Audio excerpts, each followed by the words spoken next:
E aí, meus caros, tudo bem? Pessoal, eu tinha dito na aula passada que a gente ia começar a ver período regencial. A gente viu o primeiro reinado na aula passada, a gente ia começar em período regencial, mas atentando, para o livro de vocês, livro que eu não tive a honra de receber, para me orientar, eu vi que o capítulo que trabalha depois de primeiro reinado é um que especifica aspectos gerais do século XIX. Então, eu vou dar uma parada na transferência do primeiro reinado para o período das regências, para a gente poder discutir esse que foi o grande século da nossa era, digamos assim, o século das maiores transformações, e que iniciaram o conceito que nós temos de modernidade, digamos assim.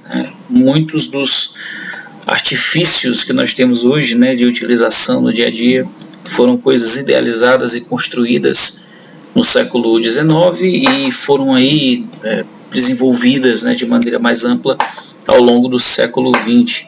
Se você estiver estranhando o nome do capítulo, o longo século XIX, de repente alguém pode pensar, mas todo século não tem 100 anos? A nível numérico sim, mas se você for avaliar a nível de construção histórica, existem séculos que são mais longos do que outros, em que tem acontecimentos mais simbolicamente importantes do que outros. O século XX ele é um filho direto do século XIX. O século XIX ele mudou radicalmente a nossa concepção de mundo.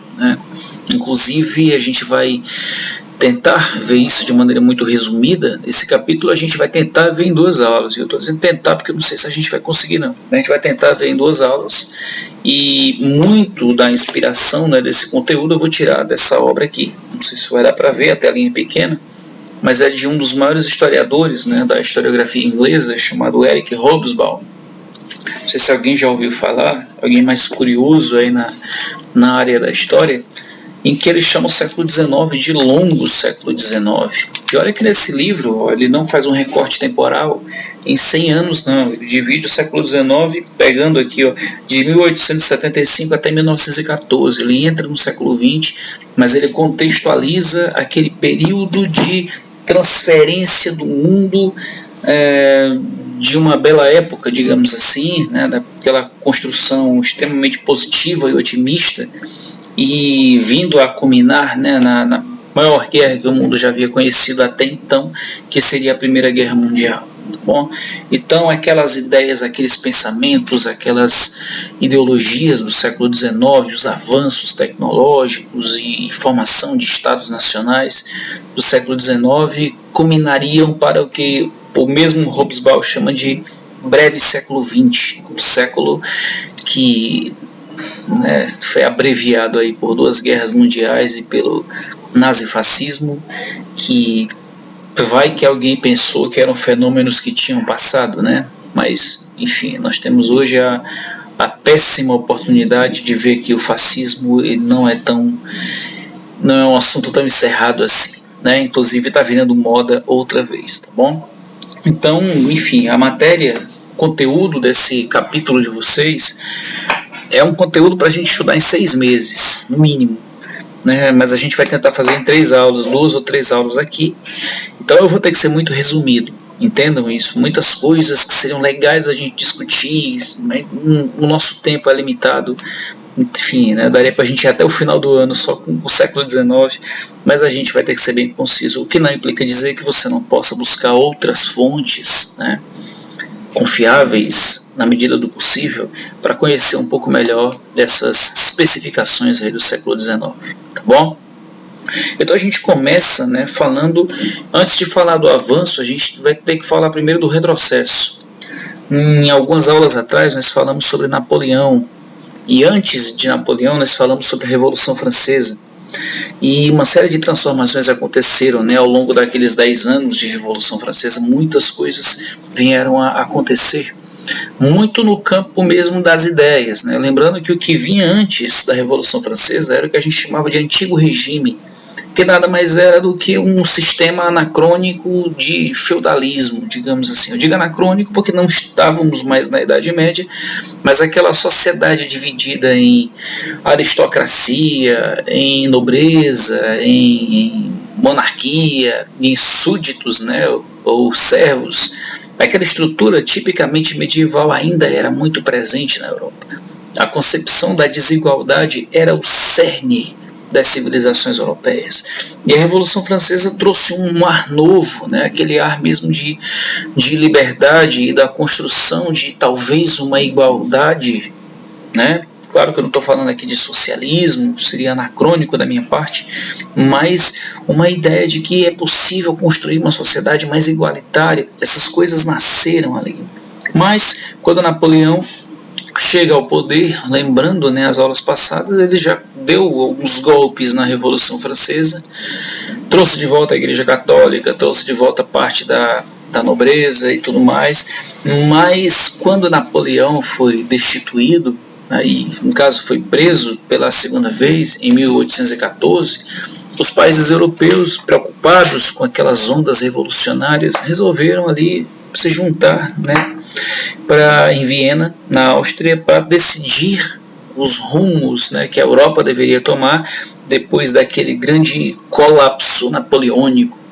Então a ideia era uma coisinha bem reacionária mesmo, uma coisinha bem conservadora. A ideia era reestruturar aquelas coisas do passado, do antigo regime, certo? Cada um no seu quadrado, comportado, alguns mandando e outros subjugados. A ideia era trazer aquela estrutura de volta. No entanto, todavia, as ideias elas não são sufocadas com tanta facilidade. Você pode prender o corpo, mas você não prende o espírito. E aquelas ideias típicas da Revolução Francesa, aquelas concepções de fraternidade, de liberdade, de igualdade, aquelas ideias elas não só estavam já enraizadas em território francês, como você já tinha aquilo espalhado ainda em uma intelectualidade europeia, mas já estava espalhada em várias regiões ali da Europa. Então não dava simplesmente para voltar para o passado. Isso era impensável de se fazer, né? Mas enfim, essa tentativa do Congresso de Viena veio, mas uma série de revoltas populares começaram também a acontecer. E essas revoltas elas eram inspiradas no que a gente chama de liberalismo, ok? E aí peço a vocês que não confundam liberalismo com liberalismo econômico, e muito menos com neoliberalismo. São conceitos diferentes. O liberalismo ele é mais amplo. Ele discute sobre a liberdade das pessoas no que diz respeito à liberdade de falar, liberdade de pensar, liberdade religiosa, que nessa época era um problema, né? Aqueles embates entre a tradicional Igreja Católica e as nascentes igrejas protestantes, enfim, havia muita interferência da religião na política. Parece que a gente está falando de 2020, mas havia muita interferência da religião na política, o que era um problema, certo? As pessoas não tinham liberdade de culto. Então, professar certos tipos de fé era quase que um ato criminoso. Então, o liberalismo defendia isso. E, claro, também defendia o direito à propriedade privada, defendia o direito de comercializar com quem bem entendesse. Então, liberalismo é uma coisa muito mais ampla. Okay? Quando a gente vai para liberalismo econômico, aí a gente tem uma coisa mais restrita, certo? Primeiro, o liberalismo econômico ele é anterior a esse cara, Adam Smith. Ele é anterior a ele, mas o Adam Smith ele é talvez o maior nome desse liberalismo clássico, porque ele foi que sintetizou de maneira mais clara, digamos assim. A principal obra do Adam Smith é um livro chamado A Riqueza das Nações, no qual ele explica, né, essa teoria. E o liberalismo econômico era mais ou menos um processo evolutivo do que a gente chamava de mercantilismo. Mercantilismo era uma espécie de pré-capitalismo, mas ainda muito debaixo do controle do Estado, debaixo do controle do monarca, digamos assim. Então você tinha um monarca que cedia monopólios para determinadas empresas, né? E essas empresas elas negociavam em algumas áreas, né, as companhias, como já eram chamadas naquela época, elas tinham monopólio, né, a Companhia das Índias Ocidentais, Companhia de não sei o que, e essas empresas tinham monopólio, não havia livre concorrência. O Adam Smith acreditava que a livre concorrência só traria benefícios, porque faria com que os produtos se tornassem mais baratos, a qualidade dos produtos melhorasse, porque afinal de contas, né, as pessoas elas vão comprar onde tem melhor preço e melhor qualidade. Então isso vai gerar uma oferta maior de mercadorias, uma mercadoria com melhor qualidade, uma mercadoria mais barata por conta da concorrência. Muita gente ainda tem essa mentalidade hoje em dia, né? E ele acreditava também que isso iria melhorar a vida das pessoas, porque os países iriam ficar mais ricos e o Estado deveria suprir certas carências da população. Esse é o grande diferencial de liberalismo para neoliberalismo. O Adam Smith acreditava que o Estado deveria suprir as carências de seus cidadãos, carências mesmo de alimentação, de moradia, de saúde. Já o neoliberalismo não, brother, cada um por si, ok? E também o liberalismo traria melhores condições de vida para os trabalhadores, porque, cara, se eu trabalho por uma determinada empresa, eu sou importante para aquela empresa, então se uma outra empresa me oferecer um salário melhor, então eu vou para outra empresa, então o meu patrão vai me oferecer um salário melhor para eu ficar aqui e não ir para outra empresa, né? Isso parece meio até engraçado hoje de se pensar, né? Mas na época isso fazia sentido, era uma ideia coerente, era uma ideia, né? Enfim, o maior crítico ao Adam Smith foi Marx, né? E Marx ele justamente mostrava que o liberalismo era, assim, não havia condições de ser aplicado, né? Porque essas ideias inocentes do Adam Smith de que a livre concorrência melhoraria tudo e o patrão vai brigar para manter seus funcionários, né? O Karl Marx dizia que não, cara. A tendência dos patrões é cada vez menos precisar de funcionários e os funcionários se tornarem cada vez mais descartáveis, formando o que ele chamou de exército industrial de reserva, que veremos, né, em algumas aulas à frente. Okay? Então o liberalismo econômico era mais ou menos isso, e essa era a ideia, né, no campo da economia, essa era a ideia da moda, era a ideia que, sabe, circulava nos âmbitos intelectuais daquela época, nos lugares, né, onde se pensavam melhores alternativas de se construir um Estado melhor. Ok?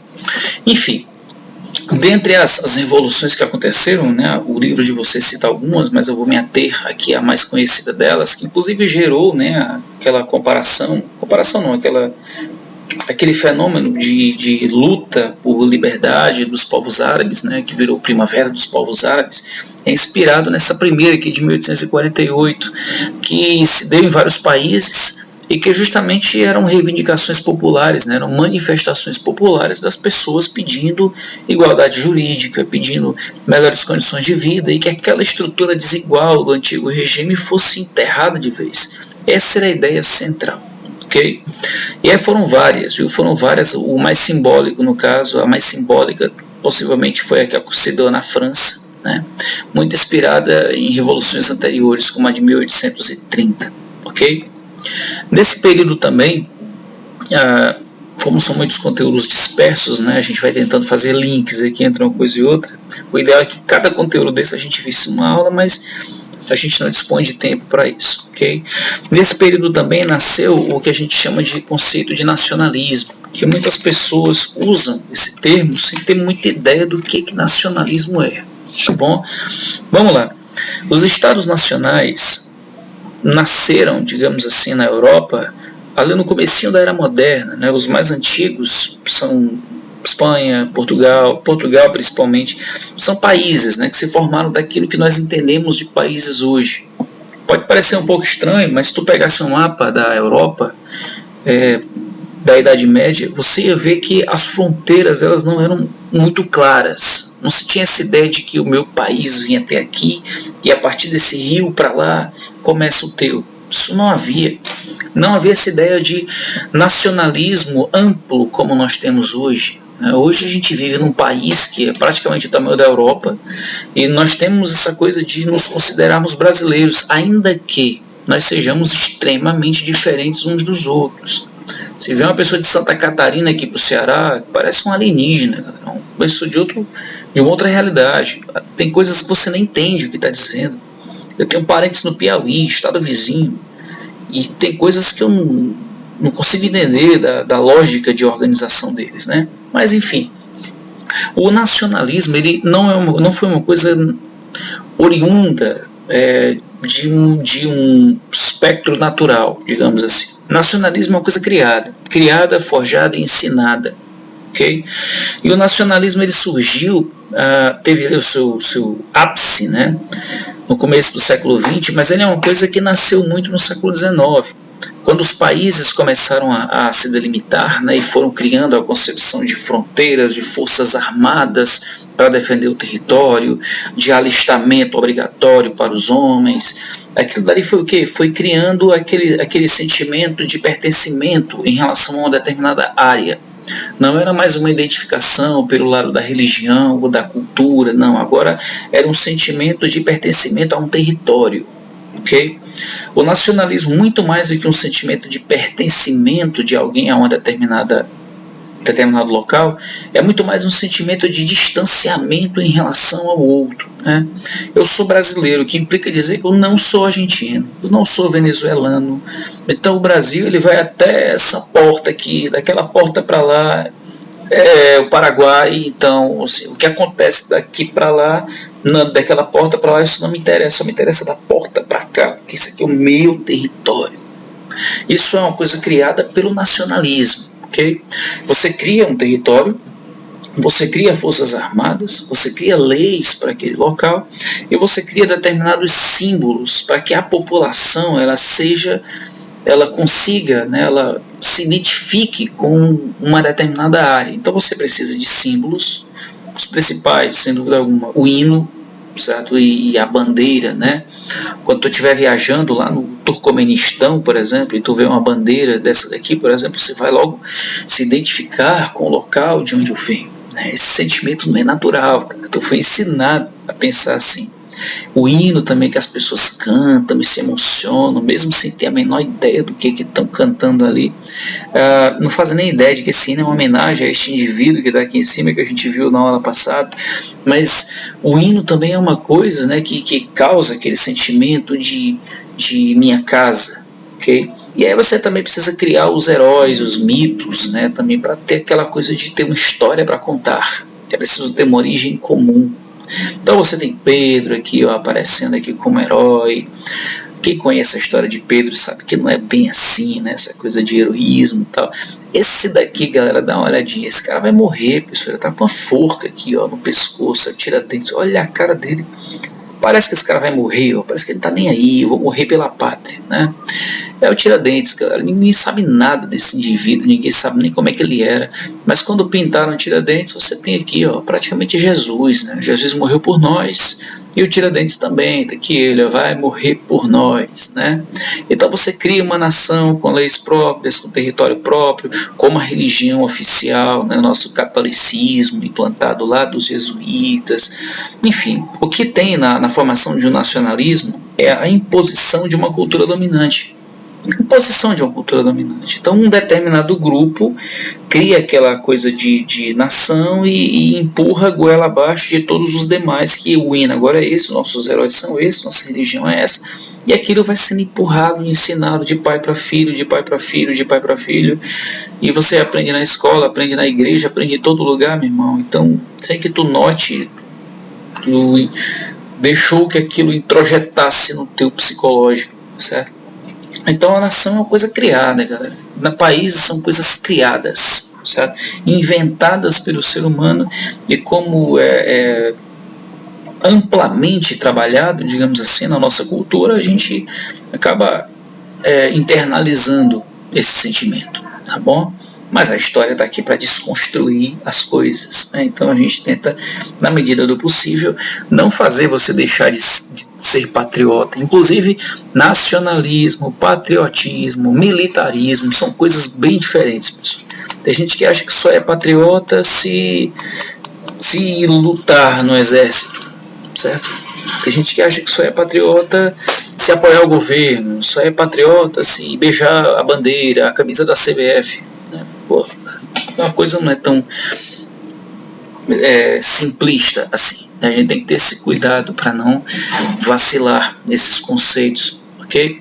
E aí, falando de dois países que se unificaram tardiamente, você tem a Itália e a Alemanha. Né? Vários países se unificaram no século XIX, mas a gente cita esses dois porque vão ter um papel fundamental na Primeira Guerra Mundial e na Segunda. Então é importante entender esse processo, tá bom?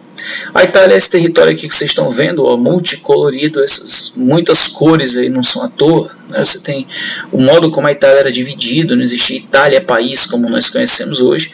E o processo de unificação, o primeiro cara assim, pensou nesse processo, né, foi Giuseppe Mazzini, que ele criou, né, um agrupamento chamado Jovem Itália, e o objetivo era justamente desenvolver esse sentimento coletivo de que era preciso unificar os italianos, né, ou italiotas, como também eram chamados, dentro de um território unificado, né, como eram já outros países europeus, como Inglaterra, como Portugal, Espanha. Então era preciso fazer a mesma coisa com os italianos. Só que essa primeira tentativa do Giuseppe não foi bem sucedida, né? As barreiras eram algumas, né? Por exemplo, esse território aqui listrado eram territórios que estavam sob o domínio francês. Esses aqui em amarelo eram territórios que estavam nas mãos dos austríacos. Enfim, aqui esse em vermelho você tem estados da igreja. Então você tinha o território aqui italiano, né, totalmente disperso, né, ou em pequenas cidades, em pequenos estados, ou então nas mãos de outros estados maiores, ok? O cara que puxou esse processo de unificação foi Vítor Emanuel. Ele era rei dessas duas áreas aqui, ó, de Piemonte e Sardenha. Ele era o rei dessa área aqui, então ele, juntamente com alguns revolucionários da época, dentre eles Giuseppe Garibaldi, que se fosse aluno hoje possivelmente sofreria bullying, né? Esse nome inspiraria piadas maléficas, né, em relação a ele. Mas o Garibaldi ele era um revolucionário que, através da formação, né, de alguns agrupamentos, ele conseguiu, né, juntar várias pessoas, fazendo um trabalho mesmo de guerrilha praticamente. Ele conseguiu tomar alguns territórios. Essa parte aqui da bota, né, do final da Itália, também a Sicília, foram territórios que foram dominados por Giuseppe Garibaldi. Garibaldi que teria inclusive uma participação importante no Brasil, na Revolução Farroupilha. Nessa época ele estava no Brasil, tinha saído da França, tinha vindo para cá, e ele participou ativamente daquela Revolução Farroupilha, okay? Que a gente vai ver também em outro momento, ok? Com a ajuda de Garibaldi, com a liderança de Vítor Emanuel II, os maiores obstáculos que haviam, sem dúvida alguma, era tomar, né, territórios que estavam nas mãos de estrangeiros, como era o caso da Áustria-Hungria nesse período, e também os territórios da igreja, que eram muitos. Inclusive Roma estava nas mãos da Igreja Católica. Okay?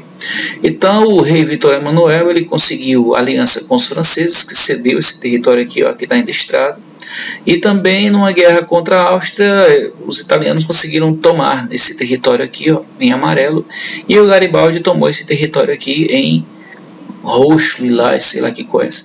E também os territórios da igreja foram tomados, certo? E posteriormente ao nascimento da Itália, inclusive depois desse nascimento, Vítor Emanuel ele foi sagrado rei, né, desse processo, e aí depois outras cidades elas foram, né, anexadas, como é o caso de Veneza aqui em cima, e aí nasceu a Itália como nós conhecemos hoje. A Itália mesmo só nasceu em 1861, certo? Tendo Vítor Emanuel II como seu primeiro monarca. No caso da Alemanha, o engodo aqui é maior, né? O primeiro Reich alemão, a gente lembra mais do terceiro Reich, né, que é o do Hitler, mas o primeiro Reich alemão era na época do Sacro Império Romano Germânico, que era um reino imenso, ainda remanescente daqueles conflitos entre romanos e bárbaros, né? Os bárbaros que eram genericamente chamados de germânicos pelos alemães. Aqueles conflitos, né, daqueles conflitos nasceu o Sacro Império Romano Germânico, que era um império imenso, mas esse império ele foi desintegrado por Napoleão. Na época daquela expansão francesa, o império foi desintegrado. Então, o que seria o Sacro Império Romano Germânico virou vários pequenos estados, cidades-estado não eram maiores, mas viraram pequenos estados, né, independentes, e havia muita influência, né, da Prússia, da Áustria e da França nesse território. Então era difícil você pensar na unificação. A rivalidade maior era entre a Prússia e a Áustria, porque a Áustria não tinha a pretensão de unificar os territórios germânicos, mas a Prússia tinha. A Prússia era uma nação industrializada para a época, então era interessante para a Prússia expandir, né, a sua produção em território germânico. Já para os austríacos isso não era interessante, a Áustria já era um território mais de características bucólicas, né, de características rurais. Então, enfim, essa rivalidade dificultava esse processo de unificação dos territórios alemães. Agora, a unificação ela veio quando o rei Guilherme I, está aqui o nome dele, escolheu este indivíduo aqui para ser primeiro-ministro, Otto von Bismarck, o nome dele. E o Bismarck ele era muito interessado nessa unificação dos povos germânicos.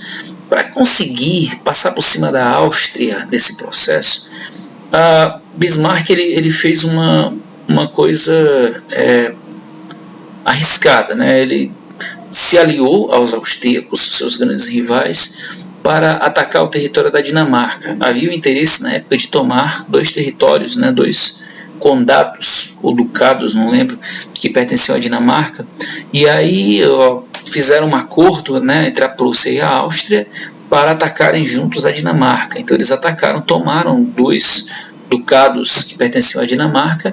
Isso se deu em 1864, mas 2 anos depois, os prussianos, né, liderados por Bismarck, acusaram a Áustria de não estar administrando bem o seu protetorado, né, tomado da Dinamarca, e isso foi um pretexto para uma guerra entre a Prússia e a Áustria. Isso se deu em 1866 e os prussianos venceram e com isso anexaram esses territórios aqui que vocês estão vendo em verde. Certo? Esses territórios em verde foram anexados pelos prussianos e aí, enfim, agora você já tem metade do serviço feito. O outro obstáculo era a França. Esses territórios aqui do sul estavam sob domínio francês e os franceses não queriam evidentemente ceder, né? Qual foi a estratégia? Guerra de novo. Guerra. Mas o rei da Prússia, o Guilherme I, não estava interessado numa guerra contra os franceses, e nem os franceses interessados em guerra alguma nesse período. Então o Bismarck, de maneira esperta, digamos assim, também arriscada, pegou uma carta que havia sido escrita pelo rei da Prússia, né, o rei dele, e alterou a carta do rei e mandou uma carta com conteúdo um tanto desaforado para o rei da França, né? O rei da França declarou guerra contra a Prússia. E os prussianos venceram a guerra também contra os franceses. Isso foi em 1870. Então eles já haviam vencido os austríacos, agora venceram os franceses e se apropriaram dos territórios aqui mais ao sul.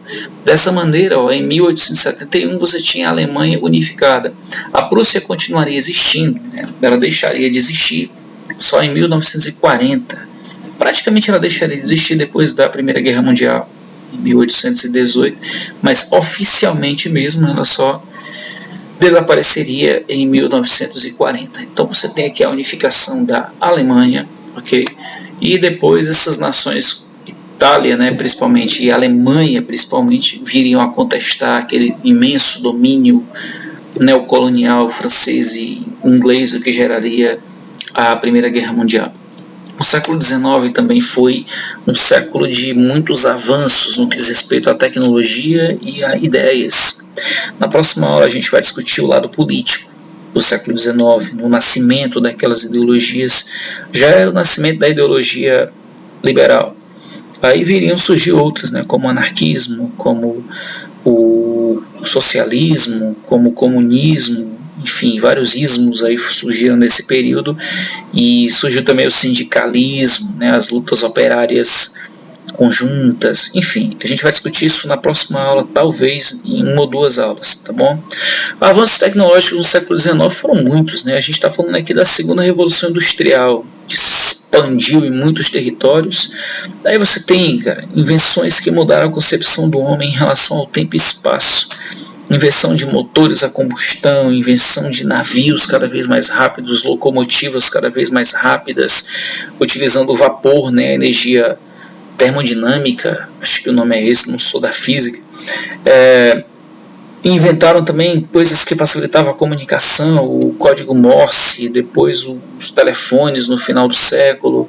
Você teve a invenção de comidas enlatadas, de refrigeradores, de remédios, de penicilina que curava infecções bacterianas. Você teve a invenção da vacina com o Albert Sabin. Muita coisa foi inventada no século XIX e mudou a concepção do homem europeu, né, do que o mundo de fato era.